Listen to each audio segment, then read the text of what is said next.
Hello, welcome. I and I realize that I'm a little late on the podcast this week. It's Saturday. Um, Normally I try to get these done on Wednesday and at least put out by Thursday. Fortunately, um, unfortunately, I was feeling a little ill. Uh, Still not feeling great, but you know we must move on. Things have just been really, really busy lately with the recovery fundraiser, and things with school, work, um, and then to compound all of that, the death of a friend. I actually just came now from a funeral, and she was a very talented, exuberant, lovely young woman. Not even 30 years old yet. She would have been 30 this July, and sadly she's gone now.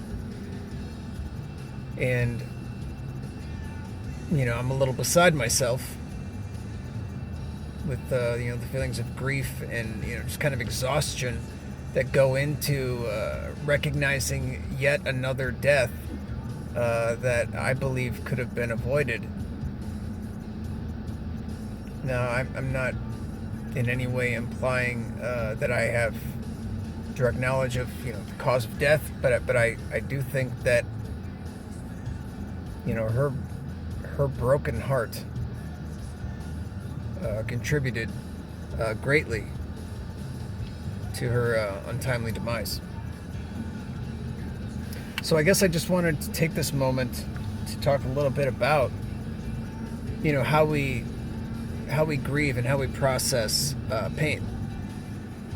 It's something that I've talked about a lot, as it's something that I've dealt with for as long as I can remember. In fact, one of the first things that I really, like, the first real concrete, comprehensible life lesson I had was about death. With my father. When he died, it was explained to me that he was gone and what that meant. It was one of the first real hard lessons that I had, and with every death that I witness, or I shouldn't say witness, but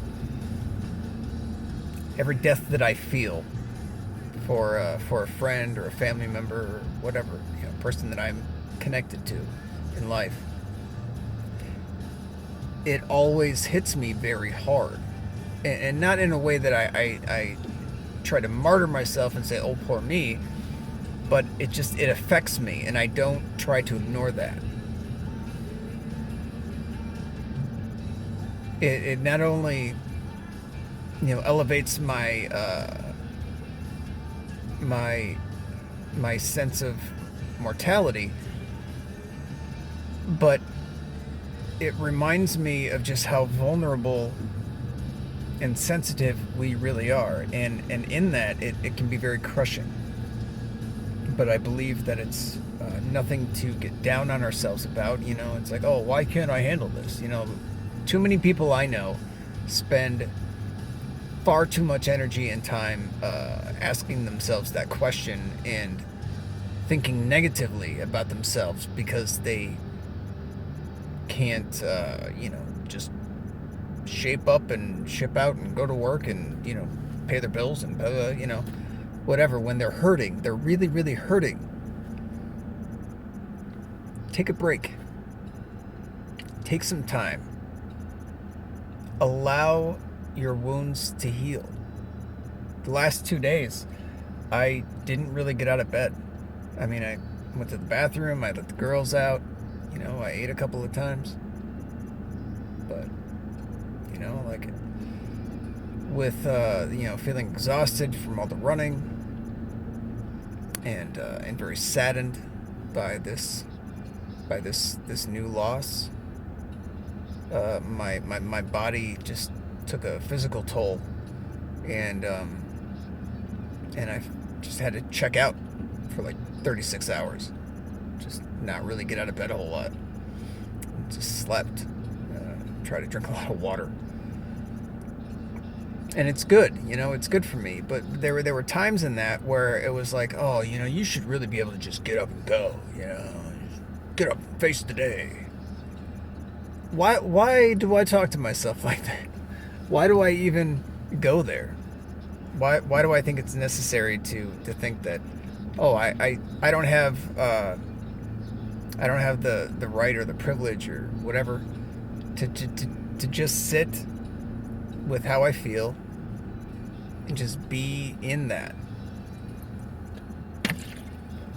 As uncomfortable as it may seem at the time, it's necessary, I believe, to nurse our wounds, because it is in that time that we are able to grow stronger, so that we can meet the next challenge. So that being said, I will sign off saying, be well, stay safe, and of course,